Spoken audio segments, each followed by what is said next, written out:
In my league diary, I talked about a game against Sotokahu, which was a historical defence main event game that I had essentially lost by 1942.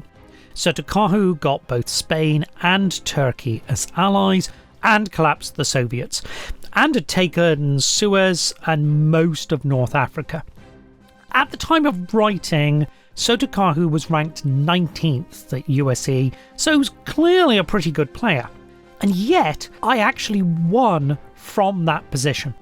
They didn't do anything radically wrong, and I didn't have outrageous luck. Though I certainly didn't have bad luck. But what did happen is that in the endgame, especially 1944 and 1945, I consistently, very slightly, outplayed my opponent until the cumulative effect was to claw back a win. My considered feeling on USE is that the weakest part of the play of most players is the endgame. Most players have weak understandings of how to play the final 2 years of the game, in part because they have a tendency to resign in mid-game positions. I'm generally stronger than most of my opponents in that section, and can, as I did in the league, claw back a position that ought to be lost, especially with the Allies. And I feel I got that understanding through repeated and early play of the endgame historical scenarios, particularly the main event 1943 and 1944 scenarios. And this video is going to be about those two scenarios. I'm not going to cover main event 45 because it's a waste of paper. It's littered with special rules and it doesn't really work as a game. The scenario book is one of USE's bigger weaknesses. In general, most of the scenarios don't really work as standalone games. You've basically just got the full game and the USSR 1941 scenario. But 43 and 44 are genuinely interesting and highlight many of the strengths of unconditional surrender, with one glaring issue.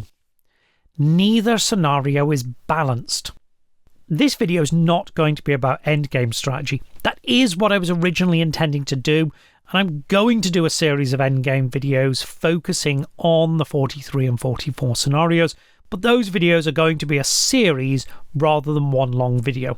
This video is going to be essentially about a house rule, which I think you should use if playing offline, and I wish BGA would adopt. They can't. BGA always follows the official rules, so it's down to the design team to make a change to the scenario. Essentially, I'm going to show you that the victory conditions in these two endgame scenarios are badly skewed in a way that favours the allied player. And then I'm going to suggest how you could very roughly fix that. It won't be a very refined fix, but it will move the games from being badly skewed to roughly even. We'll start with main event 1944. In this scenario, the Axis start in control of Europe in June and it ends in May 1945, exactly 12 turns. If not for the broken victory conditions, this would be an excellent step up of a few turns from the USSR 41 scenario, really good tournament scenario. Note that the May end date is a change from version 2 in version 2.5, where the final month was July, and this scenario was essentially unwinnable for the Axis. Germany begins the scenario with 42 points of national will, and the Allied objective is to reduce that to 0 before the end of May. How am I going to go about analysing this and explaining both the problem and how to fix it?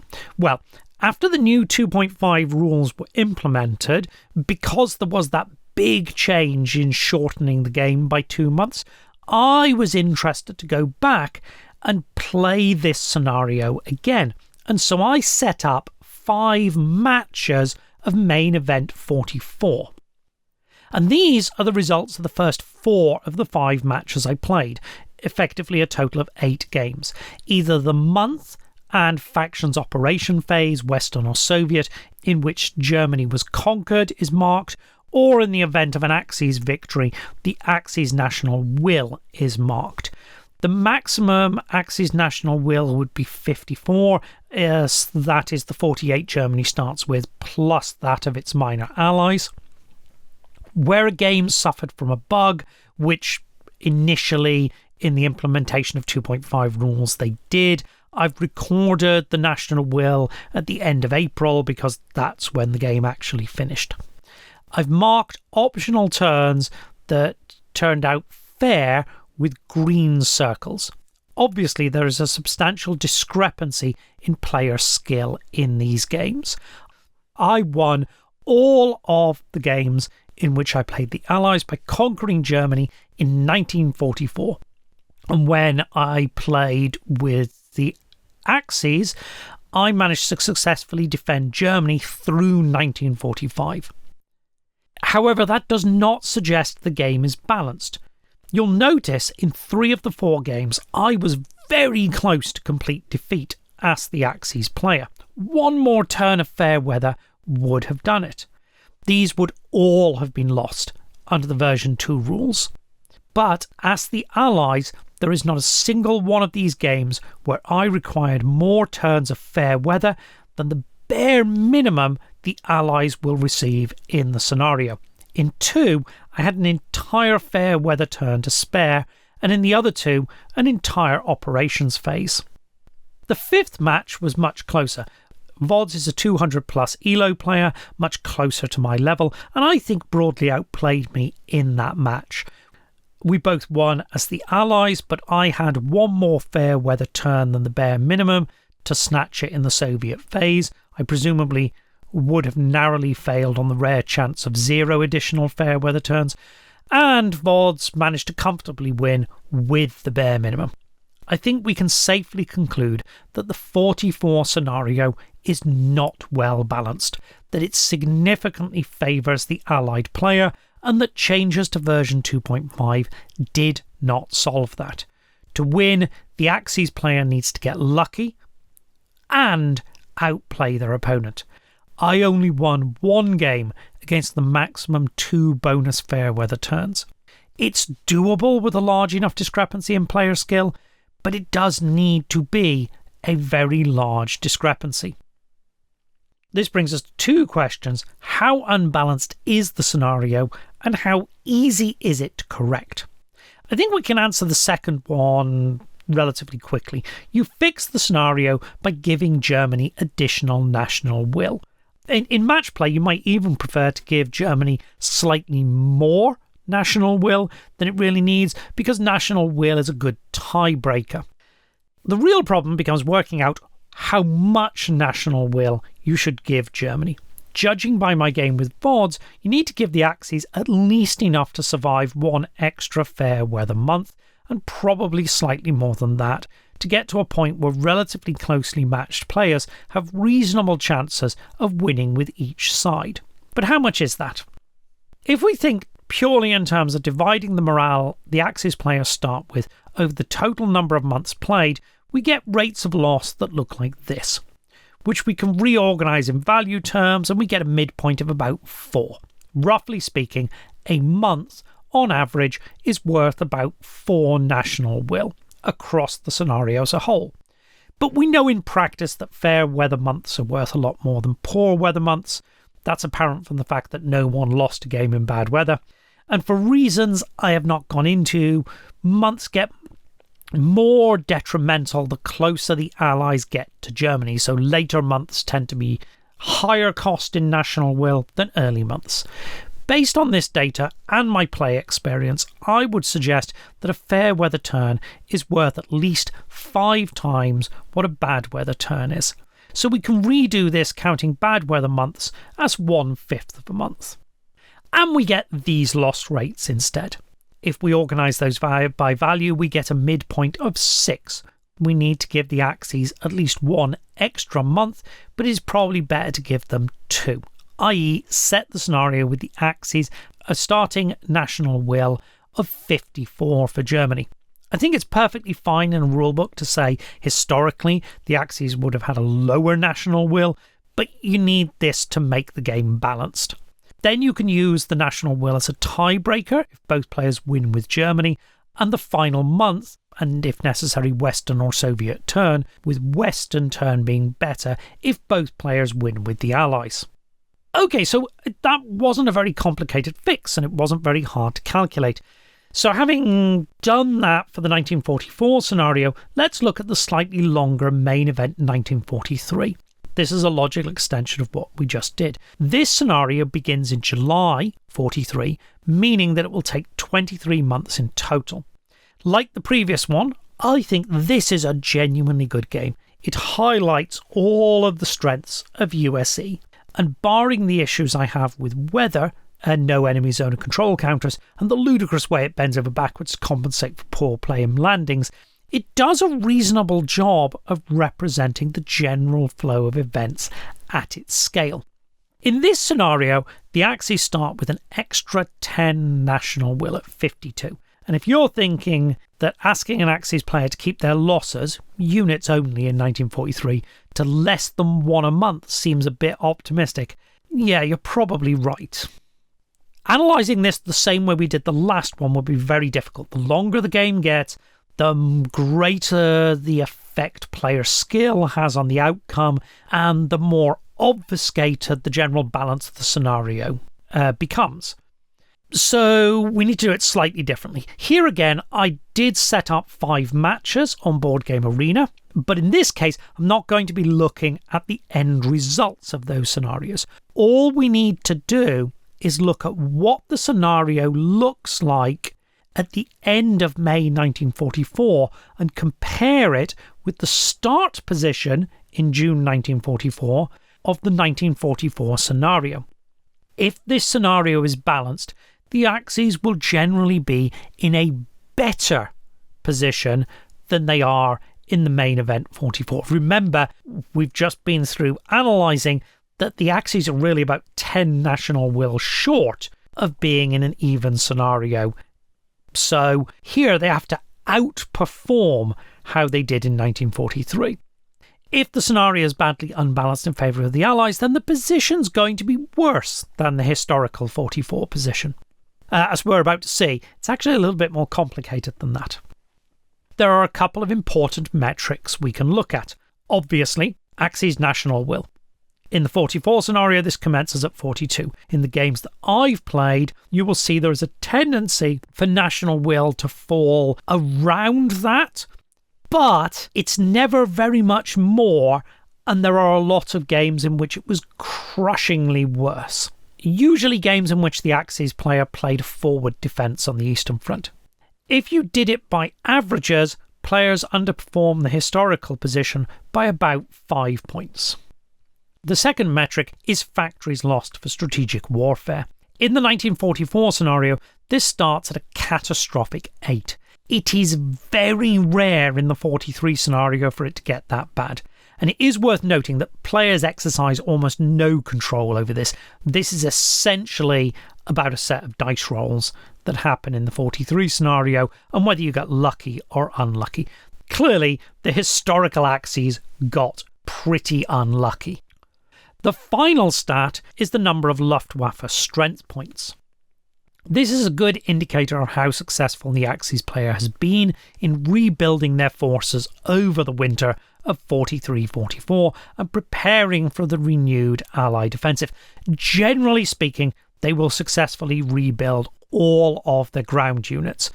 The real question is, do they then have enough points to rebuild all of the air units? And as you can see, in general, the Axis player outperforms their historical counterparts. In 2 games, my opponents did allow the Luftwaffe to be completely crushed, but generally speaking, you're looking at players being 10 to 20 points stronger than they were historically.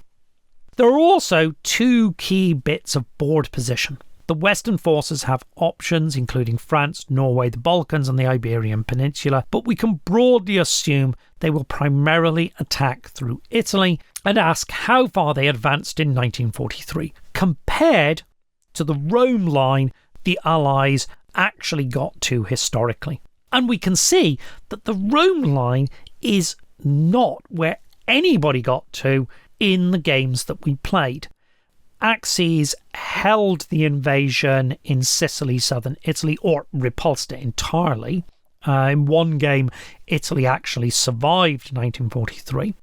Or the Italian defence largely collapsed, and the Allies were close to the open plains in the north of Italy at the end of the scenario.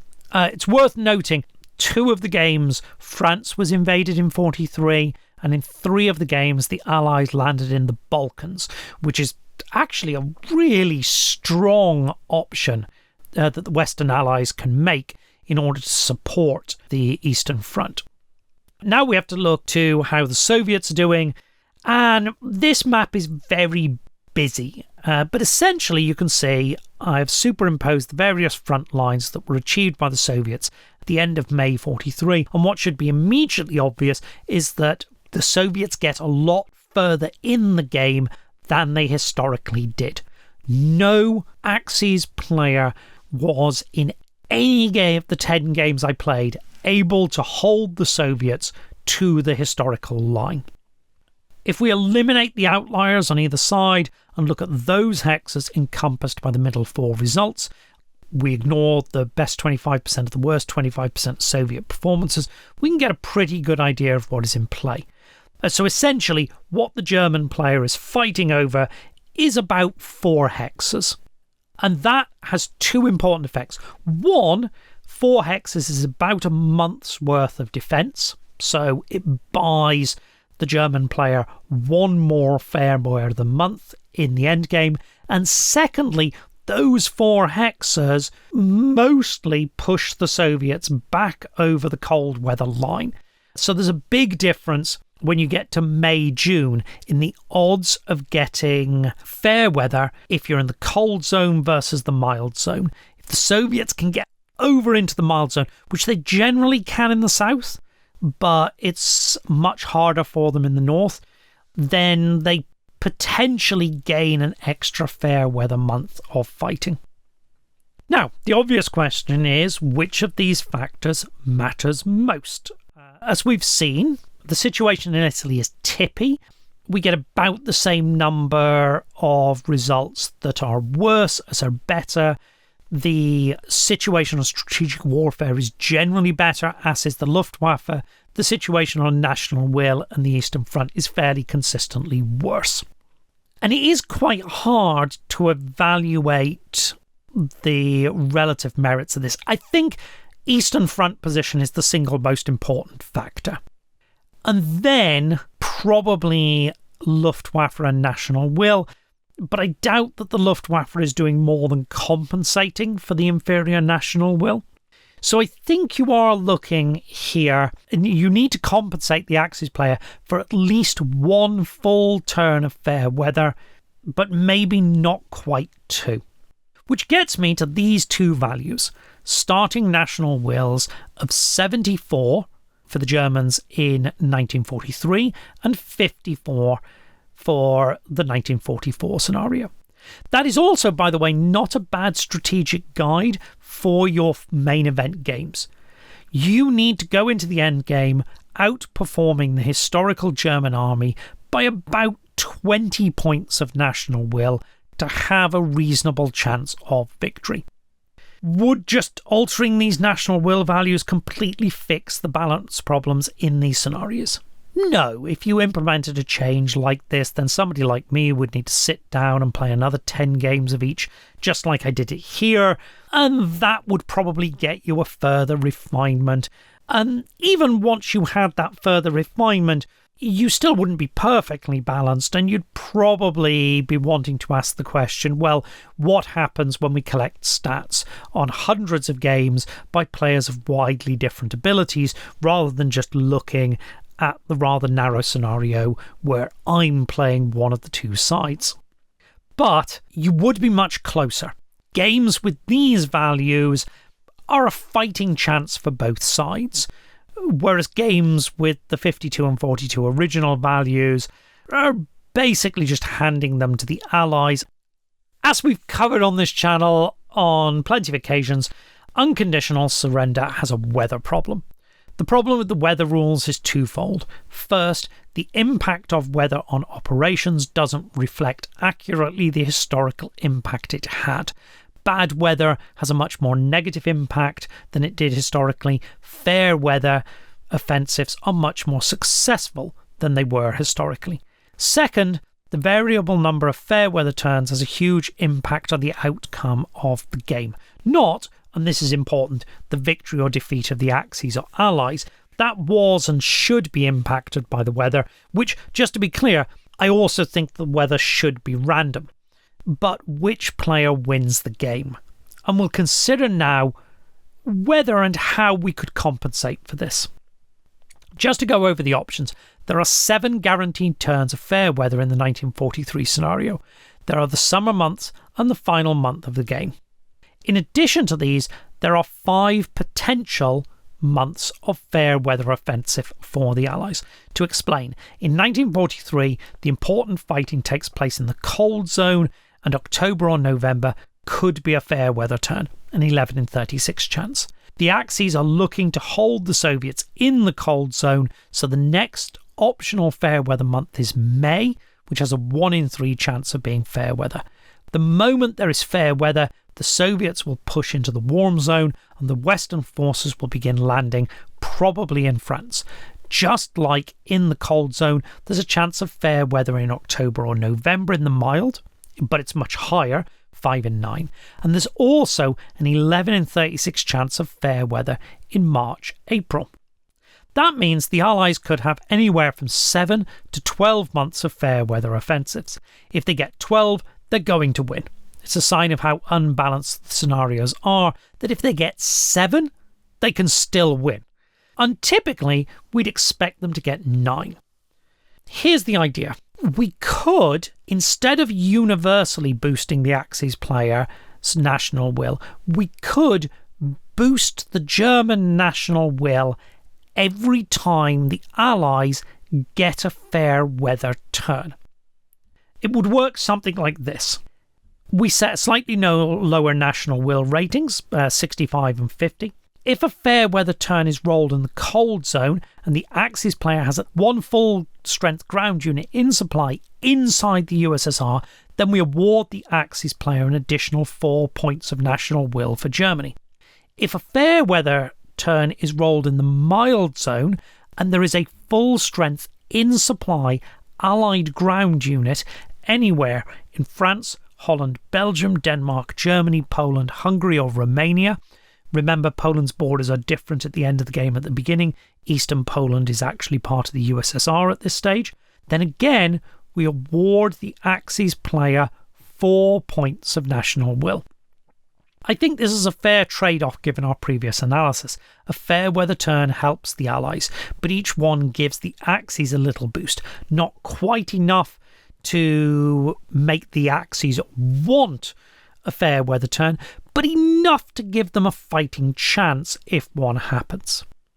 Anyway, I don't think you absolutely need that bit. I think just doing the basic alteration to the national wills I suggested earlier is enough to move these from badly unbalanced back into competitive ranges. And that's a good thing, because once you do that, that adds 2 more scenarios to the book that are genuinely interesting competitive scenarios. And I think there's a whole bunch of useful endgame tactics and strategy to talk about in relation to this, and I am planning to do some videos on that at some point. But for now, here endeth the lesson.